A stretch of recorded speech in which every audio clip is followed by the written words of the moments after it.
બે પીઆઈ ને પણ સમન્સ આપ્યો છે સીટે 17 તારીખે તેને જવાબ માટે બોલાવ્યા છે. આને કેવી રીતે જોવો? એ તો એની ભૂલ છે, જાણે જ છે પહેલેથી, ભેગા છંડોવાયેલા છે. આજે પીઆઈ ડાંગર અને પેલી રીમાબા ઝાલા ડીવાયએસપી, બરોબર. આ તો પીઆઈ પટેલને તો ખોટું ઓલું છે, પણ આ મુખ્ય તો આ બે જ છે, લેડીઝ પીઆઈ ને ડીવાયએસપી, બરોબર.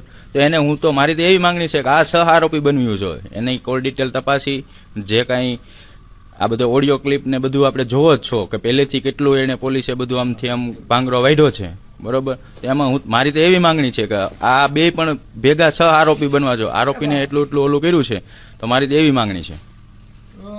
આ ટ્રાન્સફર જે પીઆઈ ની ટ્રાન્સફર કરી અને ટ્રાન્સફરની અને સસ્પેન્ડની પણ ડિસમિસ થવી જોઈએ પીઆઈ ડાંગર તો, કારણ કે એટલા એના કાંડામાં ખુલે છે.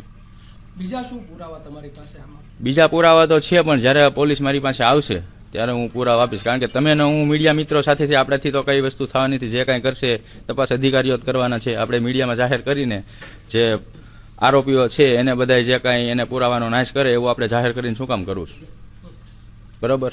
બાકી જ્યાંથી ષડયંત્ર રચાણું છે, જ્યાં સુધી માનો કે છેલ્લે લાસ્ટનો વિડીયો છે કે ભાઈ શરૂઆત એને ફોનથી કરી છે, તો ત્યાંથી છેલ્લે લાસ્ટમાં જે બધા ભેગા થયા છે, છેલ્લે વિડીયો ઉતાર્યો છે કે આરોપીઓ બધા અમે મારીને સારું કામ કાંઈ કરીને આવ્યા, એવો બધો વિડીયો વાયરલ કર્યો છે એ લોકો એના ફાર્મનો, બરોબર.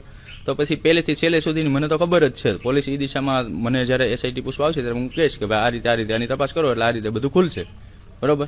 એ બધા પુરાવા છે તમારી પાસે? હા, બધા પુરાવા છે આપણી પાસે.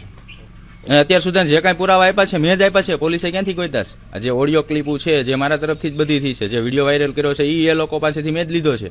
તો હજી સુધી મને પોલીસ કેમ પૂછવા નથી આવી ભાઈ એસઆઈટી વાળા કે આ જે વિડીયો વાયરલ કર્યો છે કોની પાસેથી મેળવ્યો છે, બરોબર. મેં જ પોલીસને